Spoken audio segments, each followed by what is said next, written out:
Greetings from London. This is Maryum, Sharif, and welcome to the Star Moguls podcast. Today's guest is the CEO and founder of Luxury Promise. Hello. Hello. Hey. Sabrina Sadiq. We lost you for a minute there. How are you? Welcome. I'm good, thank you. Thank you for having me. Besides the technical glitches, I wish that we could have done this in person, but I know. Such is life. We'll just continue this way. But welcome. And we had scheduled something actually last week, but you were in Milan. So how was Milan? Milan was amazing. It was a bit at first. It's funny because in the company everyone's like, we don't speak to you for 12 hours, and the next minute you're on a flight to Milan for work. So that's the joy. Is it your first time during COVID that you've been on a flight, or have you been flying before? No, I flew to Turkey with the family. Oh, yes, I remember, yes, yeah. And that was, a bit more scary back then because COVID was quite new. So I went with like a shield and a face mask. Quite brave though. That's fantastic. Yeah, we have to continue doing business. I still have to continue working. Yes. So I don't like it, it does make it really difficult growing a business in this time, especially during COVID. Like it does make it a lot harder, but we have to work harder than ever before. So how was Milan? Did you, is it your first time in Milan? I've been to Milan before. I've been many times before, but it was nice because it was good to see it on a different point for work. Yeah. And how is the situation over there with business and work? Is everything kind of back to normal? Because obviously Italy was quite badly hit with the COVID. How is the situation now? It felt just like London. You do have army patrolling the streets, whereas you don't have that here in the UK. But I wear the mask when I'm out. I wear the mask when you're inside. So it's kind of the same as what we're doing in London anyway. So it wasn't any different, except for actually you probably have more thorough checks. So when you're entering into buildings, they check your temperature and hand sanitizer, which I don't feel like they do as much here in London. But they probably need quite good. But anyway, let's talk about your business, because I think it's every woman's dream. When you look at it and you think, oh, it's an ideal business. So let's talk about your business and what it is. So it's a marketplace for luxury items, so handbags and fashion accessories, both male and female. So both. Yeah, we do male and female, but predominantly the biggest buyers and consumers of luxury handbags are female. Yeah. Although we do have some range which is for male buyers too. Like the Louis Vuitton is quite a unisex brand, which we find fits in for both people. But so we're a marketplace where you can buy and sell used, pre-loved, I call it, designer handbags and accessories. Yeah, I love the fact that it's pre-loved, because it is pre-loved, isn't it? It's somebody's item that they loved and they cherished. When you buy your handbag, you buy it for even the first time you use it. You're excited and experienced. You pick it up, you love it, you enjoy it, you unbox it, you put it on a shelf, and you really look after it, and then you love it. And then after some time, you might not be using it anymore. And what Luxury Promise allows is someone to come in and buy that item, and someone else who will love it again. And it democratizes luxury, and that's what I really love, is that it allows people that might dream of owning a Chanel handbag but might not have the budget of £6,000 to buy a brand new Chanel bag from the store, but might have a budget of £2,500 or a Louis Vuitton bag, and they really want a handbag, a luxury brand, which they can't go in and buy from the store. So it allows all women and men to do that wherever you are in the world as well. So logistics doesn't stop us. So we've shipped to Naples before, and we've shipped to all different types of places, Mongolia. It's worldwide. And worldwide, right? Because we allow people worldwide. Yeah. And that's what I love about what we do, is that anyone can get access to it. Yeah, I think it's brilliant. And I've been following you during the lockdown, and you are definitely the modern bag lady, and your reviews of the bags are just amazing. But something that you said, and I've been trying to convince all of my male friends that don't realize this, the husbands, that handbags are investments. And when you talk about the bags, there's such detail, and there's such there's so much of a thought process behind a handbag that people don't realize. But something very interesting that you said, that Chanel handbags have a better value than the stock market. Yeah, so brands like Hermes, Louis Vuitton, and Chanel, especially Hermes, is a better investment than stocks and gold, and it's a proven fact. It's not me just saying it. So typically, an Hermes Birkin is one of the rarest bags in the world, which you can't just walk in and get. And if you think about economics, you have a really high demand and low supply. So what happens is that the price gets driven up for this. So so if you go into Hermes, you buy a Birkin, the store price is around £7,000 for a Birkin 25. And that in the resale market, the most popular one is the 25. No, it depends on I mean, 30 is the most popular one. Small bags are really in, but then the big bags coming in again. So it really depends on the trends and where you're from in the world. So the style trends change wherever you're from. Definitely. So 35, I think, is really popular in the US. 25s are really popular in Asia, because the women are petita. Like, it just really depends on where you're from. It just does vary. Yeah, absolutely. And your personal needs. So I love the Birkin 35 because I go to work every day with a laptop, and I like to have a big bag and put my things in. Although I don't walk around with, I mean, I'm always on a school run anyway, so I'm just walking around with a small crossbody bag that I can get my things into. But yeah, it depends on your lifestyle. So if you walk into a store, you can buy it for £7,000, and that minute, if you decided to sell it, you could sell it for £15,000. So you make almost double your money back from the minute that you purchase a product. I mean, that's amazing in itself. That's absolutely amazing. And I think that everybody, you know, if they have the money and they have the ability to, many people do, I think it's a great investment. And I've actually I think even through your videos and just probably in the last couple of years, I wasn't really an Hermes person, more Louis Vuitton, Chanel, but I've really started to like it. I've really started to like Hermes because I've started to look at the company itself. So I had a guest on who is a fellow podcaster, but is a leather craftsman.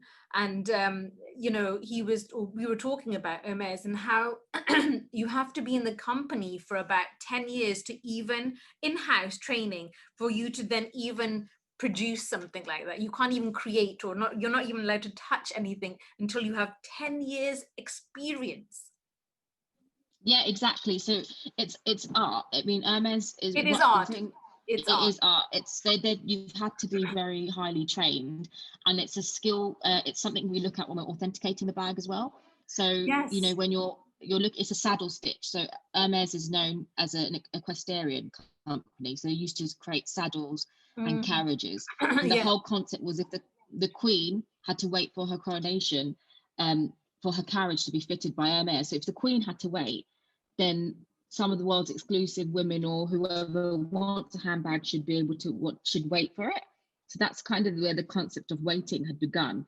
And the fact that it's not mass produced, they're one of the only brands that don't really work with like actresses, or I mean, other than Jane Birkin, which is what the Birkin is named after. But when it comes to their marketing, they're not using models, and they're not the way they market is very different. And they've got a very artistic streak to what their campaigns are, and every product has a story, even from the silk scarves.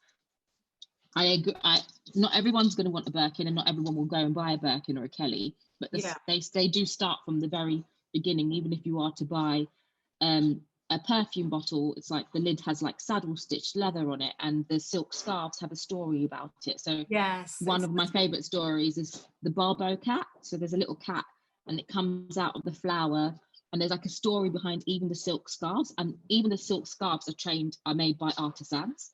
So it's even that person, and they collaborate with artists as well. So you do see that a lot. I mean, Louis Vuitton is the other perfect example. Is where art meets luxury.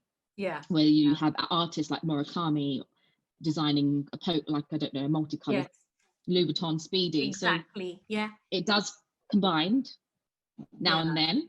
I love my, I think for me, my never full Louis Vuitton is my like Mr. Faithful. I've traveled in it worldwide. I bring it out whenever I need to. It's one of those kind of just, that's my kind of go-to bag. But I am looking to change, hopefully, and I'll come to you for that. How to make sure that a product is authentic. I have a product and I want to sell it. What is the process? So say, for example, you want to sell your handbag. Yeah. It's very easy. And I just want to go back to your Louis Vuitton Neverfull story. Louis Yeah. Vuitton, and one of the reasons why you could probably use and abuse it is actually because it's designed by trunk masters for the purpose of travel.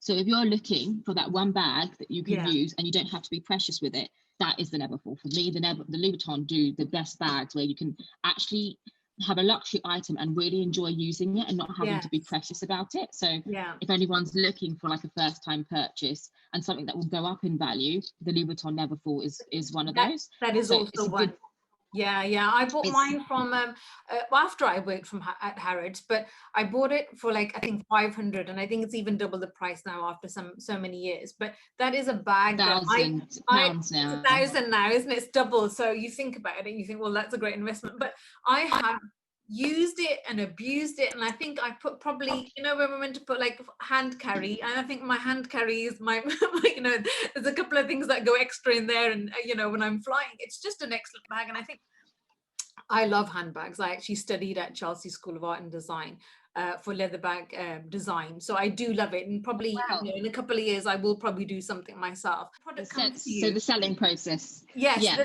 So So I selling guess how do you process. So how do you know a product is authentic? And authentic. yeah, because do you get people selling stuff that is not?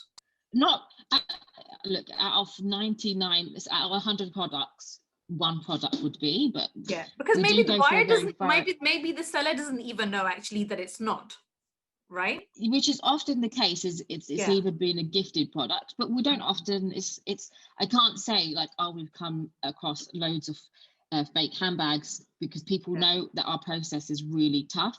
Right. So if you So want what to is the sell an process? item with Walk us us, through. Yeah. So walk us through yeah that so you process then.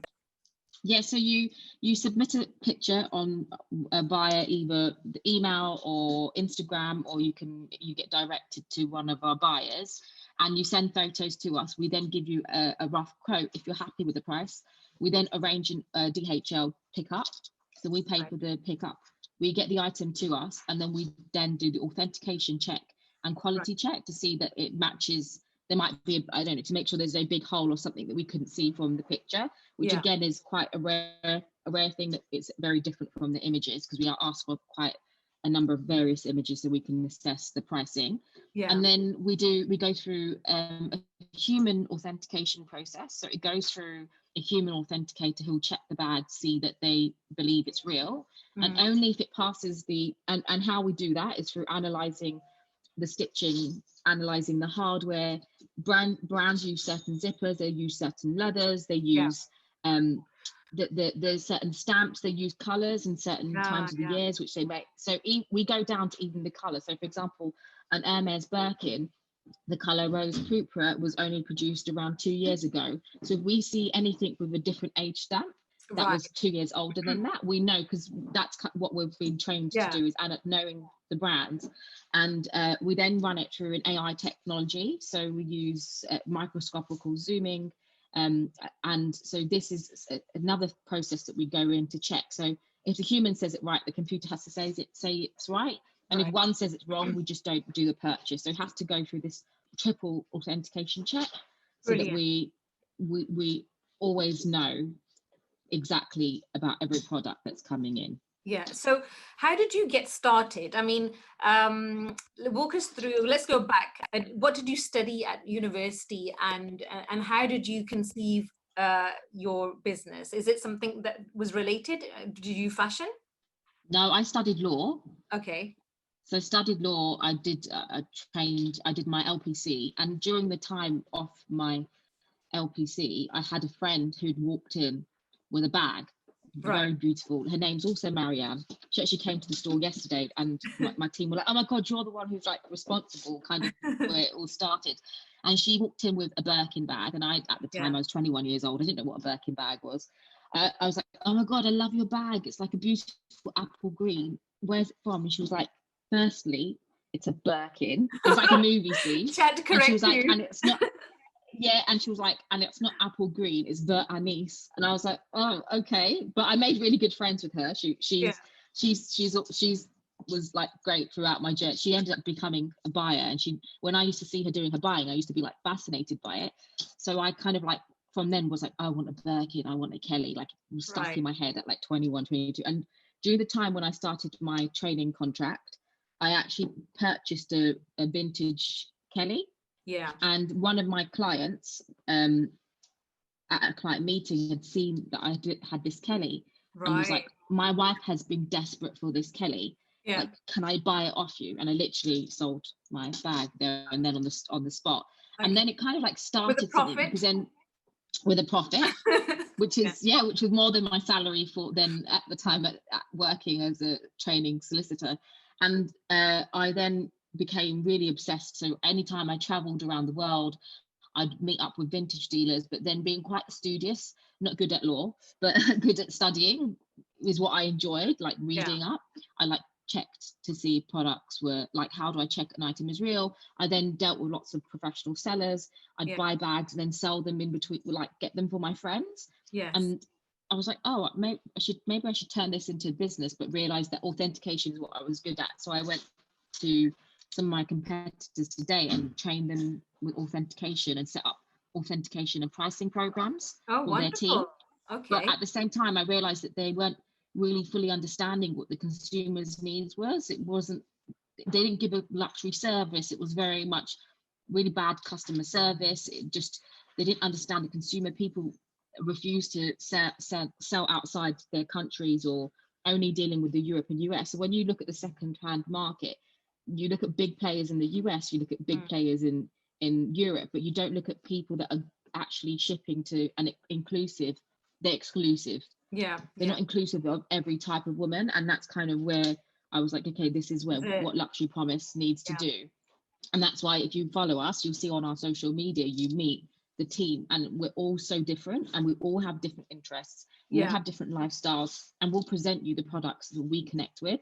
And maybe you might be somebody like today. I had a conversation with somebody, and they were following Grace, and they liked Grace because she had a cat and she was a cat lady. Oh right, yeah. And so these are the things that you people could connect to. So we make it very real. We're not just a business you can buy. Yeah, the reason I kind of like Luxury Promise that it seems to be so current now. I've seen so many companies that have started in these last few years, but you've been, I think, one of the first that kind of started this, especially here in the UK. And I know that you went to Dubai and then you've kind of expanded in your business. But now I see, especially as with COVID and people are, trying to be more careful, more green, more vegan, I think that they're really looking at their lifestyle and appreciating what they have and what they don't want, and they want to, sell it. If it means for financial reasons or whatever, or, space or decluttering. But it's such a current, I think your company's on trend actually. How has your business been affected? Has there been like a major challenge in your business in these last 6 months that you faced, and how did you deal with it? So I always say every day is a challenge. Every day when you're running a business, just generally things, whatever you're doing, sometimes it's a challenge. So I think that we've always had that kind of like mindset, like we're willing to adjust with what the times are, with the times, and that's kind of what we've always been able to do in the business. So when COVID had hit, we were already a digital business anyway, so we weren't customer forward facing in real time. So if anything, it probably escalated the need for what people should have been shopping and how they should have been shopping anyway, because of the fact that we're sustainable, the fact that you're giving a second home, you're not contributing to more products being made. And people now, because of COVID, have become more aware of literally the person sitting 2 meters in front of them. And before, people didn't think like that. People weren't aware of how their actions could have an effect on have an impact on the environment. So now this is why you will see it was already predicted the secondary market is a $25 billion market, which was estimated in 4 years' time to be worth 54 billion. Wow. But I think that's just happening now faster because of COVID and people understanding that I need to, my actions have a consequence of what happens around the world. Yes. So we adjusted really quickly. We used our social media to really perform and tell people our story, show people our products. Because the most powerful tool, if you want to have a message sent, is through your social media, and really focusing on growing that platform and being able to basically tell people.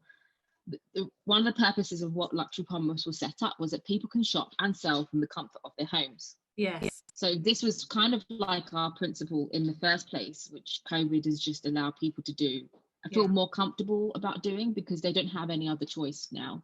But like I said, every day is a challenge, and we have to just be aware of our surroundings and aware of our time. Okay, so if you have a situation where you've got a problem and a challenge, how do you deal with it? What's the first thing that goes to your mind then? How do you assess that? So for me, I think I'm a fast reactor. I don't think too much. So when COVID came around in February time, we already started recording our content from our offices, right? Because we was like, office is gonna close down, and we actually closed down 2 weeks before the government announced it, because I was just like, our team and like our Luxury Promise is our family. The family unit is really, I want everyone to be really safe and secure, and we'll just start working from home. So we all started preparing to work from home before government. So we was really prepared in advance for it. And I think it's like I said, you have to just be really quick to react and not panic. And that's kind of how I adjust. I don't like to think too much, and I think that can be a problem when people I can't even say it, procrastinate. Can't even say it properly. But so it's like you don't do it, that's why. You just have to just don't think too much about it. Do it. If it doesn't work out, it's fine. It's not the end of the world. Like, what's the worst that will happen? You'll learn from it, and if you learn from it, then quickly adjust to it. No, it's fantastic. How long have you had your company now? How many years is it? So Luxury Promise has been running now for like almost 4 years. Oh wow, okay. I feel like you've been going on for years and years. I don't know why. I feel like you're such a well-known, established brand. That's good. No, I did. And I actually recently saw, is it yesterday, that you've gone for a rebrand.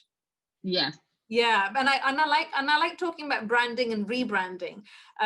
So what was your reason for that then? I mean, it's lovely, fantastic. I love that whole London vibe going on. So for us, I think when we originally started Luxury Promise, and when you first start a business, you're like, what's the name going to be? Let me find a logo, and that's going to be it, kind of thing. And we didn't really think too much about the brand, because I wanted to, we had a lot of work to do to establish a business. So you have to understand is your business.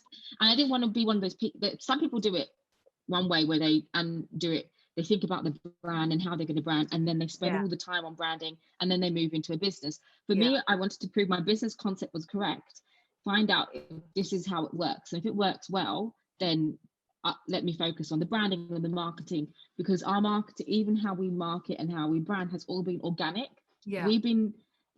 That's why I always say this is a business built on the consumer's needs, not on a business need. Of course it's a business, but I built it around what the consumers wanted. So that was my first key thing, is finding out who they are, what they want, who is the woman that buys from Luxury Promise. And then we realized when we did it all, we are the women that buy from Luxury Promise. Our team are the women that buy from Luxury Promise. Even this morning we had a conversation where we're like, it's a problem because we want to buy everything here. It's a problem. I mean, that must be a problem. The customer as well. I know. I saw that. We are a customer too. It's okay. We can buy those. No, and I saw that Chanel bag, and I was like, I've got my eye on that one. But the one that I think it was like an off-white kind of champagne color. But I mean, that's the thing. I think it's so tempting. Like your husband probably thinks, well, you are the business and you buy everything.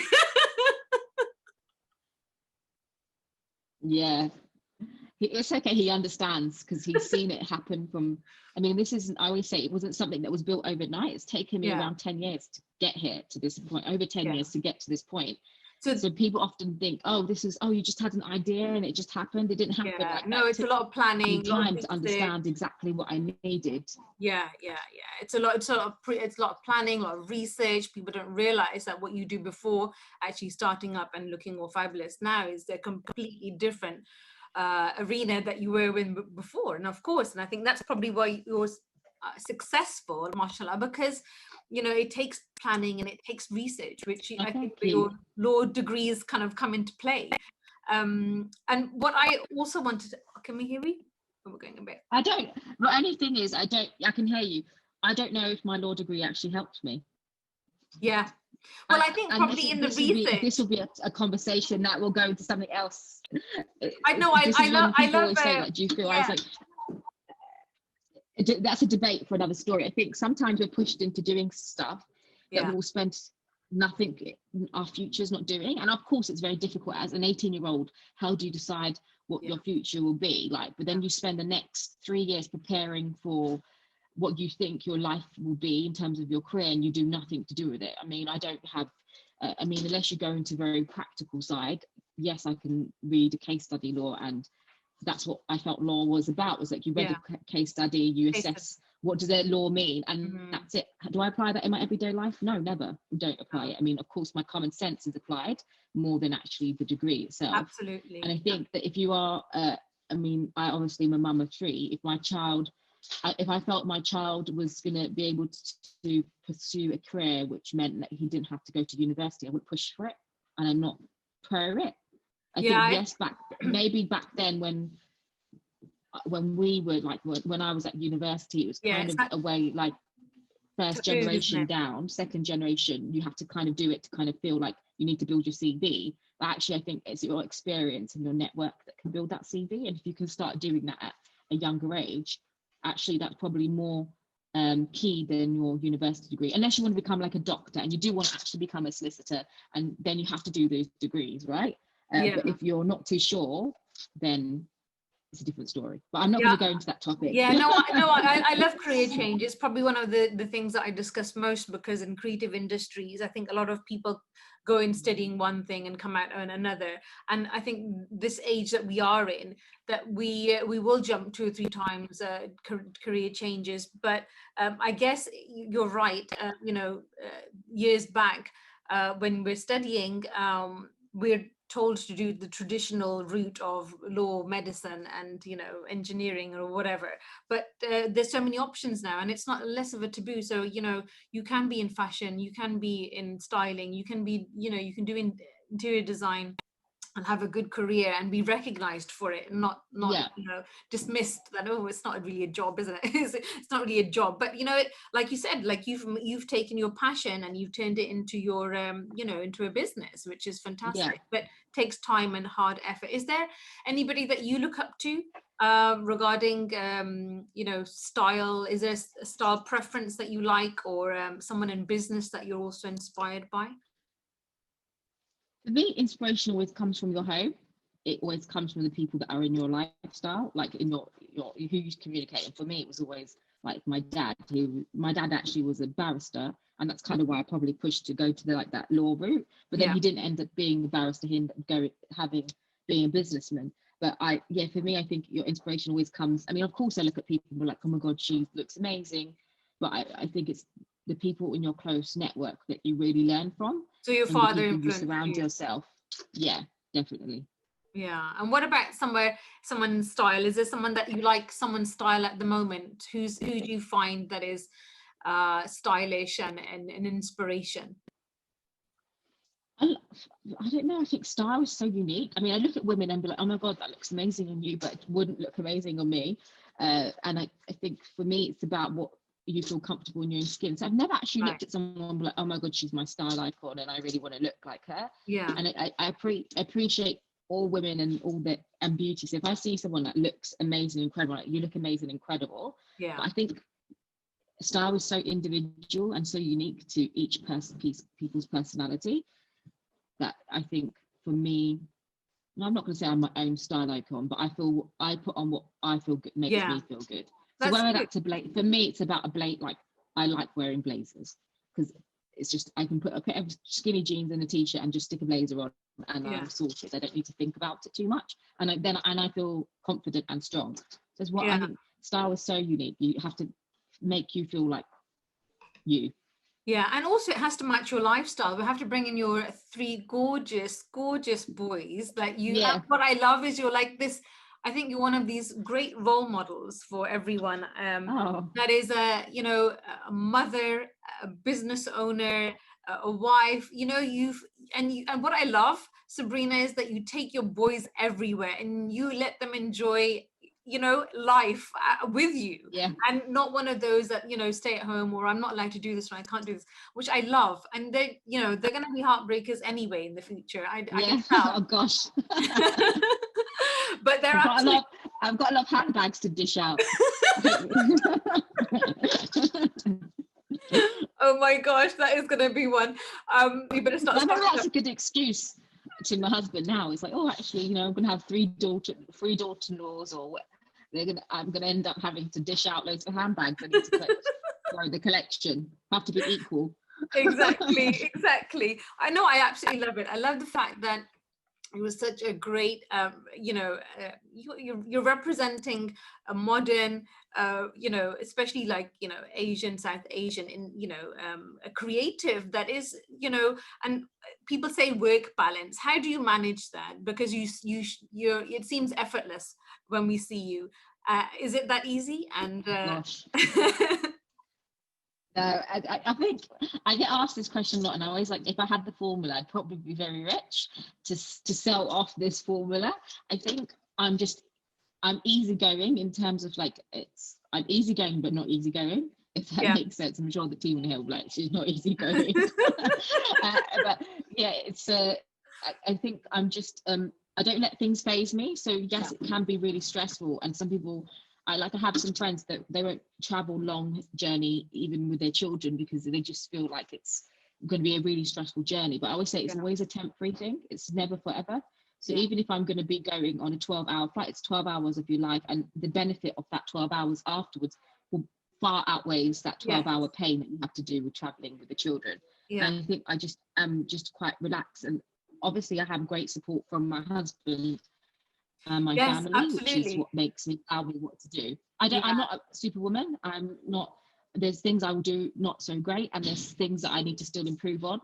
But I think it's key just to always remember that you get help when it's needed. yeah, and I I think love that's a that. great point where you're saying that it's all about support as well, and that could be from your husband or from friends or from a mentor, and having that support is absolutely crucial, because you need someone to also not validate your ideas but just give you that little push. I always say that a mentor is so great, or someone that believes in your idea, and you need that to succeed. It's really hard. So you need a good, like you said, good people around you. Yeah, definitely. Yeah. And I have loads of sisters as well that before COVID were around. They haven't been. It has been hard this year, probably because they now I can't see them, and they aren't able to come and do like have that contact that they were having before. So that I have struggled with this year has been difficult in terms of not having that family support network. But Yeah. it's okay. It's hopefully this is not forever. So what advice would you give to your kind of younger self, that, if you look back now, to 20 years back, what advice would you have given yourself? Oh, what would I tell? I mean, I think everything that I probably, it's really strange because some people say, is anything, if you were to go back and change anything or give any advice? I don't know, because I think everything that I've learned has taught me to be the person I am today. To where you And are actually, now? it's okay to make mistakes. It's okay to meet the wrong people. It's okay to not be on the right path, because that will lead you to where you need to. I'm quite spiritual in that sense. That I think that Yeah. everyone you everyone you meet, everything you do, it teaches you to be teach you to be the person you are going to be, and it will lead you to the place that you need to be. Yeah. So everything, I think you just need to take a lesson. I don't take things too seriously. I mean, it's Yeah. life, Exactly. and I life think that's wouldn't be life if we didn't have the ups and downs, and life isn't always good, but it's okay, because there's somebody suffering in some ways. Some people are lucky financially, some people are lucky in relationships. Everybody has luck in certain ways. Yes. And Yes. some people have easy times, and when others have hardship. So I think this is just what life is about, and life wouldn't be life if we didn't have that. Yeah, absolutely. We wouldn't value one or the other if we didn't go through what we did. Yeah. So yeah, no, absolutely. What advice would you give someone who wants to set up their own business, like yourself? You know, if we want to inspire other women entrepreneurs, what's the best advice that you could give them? Just do it. Just do it. Yeah. Just do it. Don't think about what everyone else thinks. Everyone's going to have an opinion. Everyone's going to say what they think. It doesn't matter. If it's something you really want to do it and try it, and don't just give up. Give it some time and stay focused, and keep dedicated at doing that one task. If you want to do it, continue doing it. I think there's people that start something but then don't do it properly. So if you do it, whatever you do in life, whatever job you do, or whatever you do in the life, do it the best you can do it, and that's it. Whether you're a cleaner, or whether you're a secretary, or whether you're a doctor, or whether you're going to be a career woman and set up a business, just do whatever you do. Or if you want to stay at home, then that's okay. Just do it and be proud of what you do, and do it the best you can do it. Yeah, absolutely. And I always say that, if you're going to do something, put your heart and soul into it. Otherwise, don't do it. And if it doesn't work out, then, do something else. It's not the end of the world, is it? Yeah. It's okay. I think, look, I sometimes meet some women who just tell me, I'm just a housewife, I'm just a mum. I'm like, you are not just. Oh, no, you're not. No, like, absolutely. I think that if you choose to do that, then that's you're dedicating your time to like children that you have created, and they're part of you and part of your life. And if you want to do that and only focus on doing that, that is amazing. For me, women who stay at home with their children do not get the credit that they should be getting. Like, I think, okay, I can go and get help and do it, but actually probably the most fulfilling role or job in life is if you are a mum, or if you are deciding to spend time on you. That's the best anyone can ever do, because you can't do any better than that. Yeah, absolutely. Absolutely. I think we need to give more credit to ourselves. That's what it is. We don't value ourselves as much. That's something that we more self-care and a bit more high value. So where is the Luxury Promise headed in the next 5 years? What are your plans for the future? Global expansion.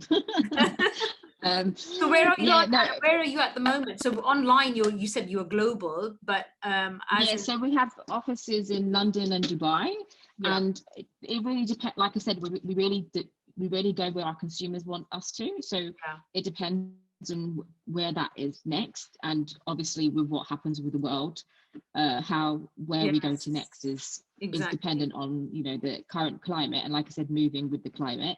And when I say what's happening for Luxury Promise, it is I do want to become the marketplace of choice that people choose over anybody, and people come to and have that experience and enjoy using our services, or just even if they never buy from us, they can come to us and get valuable information or insight or inspiration.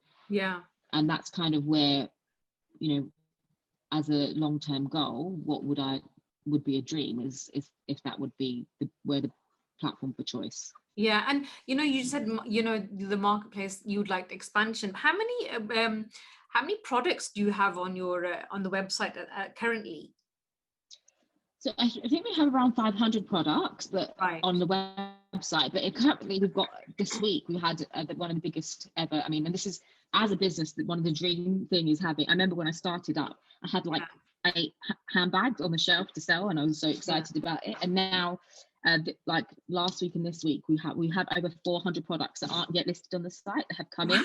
Wow, that's like so you have 500, you've got nearly double what you have. And we're surrounded by these handbags that have and we're like, oh my God, is it happening? Like, it's really happening. People are selling to us, and that's for me it's really exciting. That's just a testimony of the fact that hard work, tenacity, focus and total dedication to what you do, and the fact that you are absolutely amazing on social media. You really do.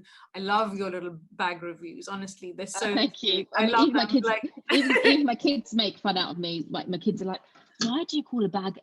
Louis, my middle son, he was like, "Mummy, why do you call a bag amazing?" And then he goes, "And your voice is really different on it. Why is your voice really different? Because you're like, Mummy, this bag is amazing." He was like, and I was so funny because I laugh because I'm like, actually, I need to find a new word now. Every time I see a bag, but I do think it's it's amazing. It's the truth. amazing. Yeah, exactly. Any bag that I see, I'm like, oh my god, this is amazing. This is like an amazing bag.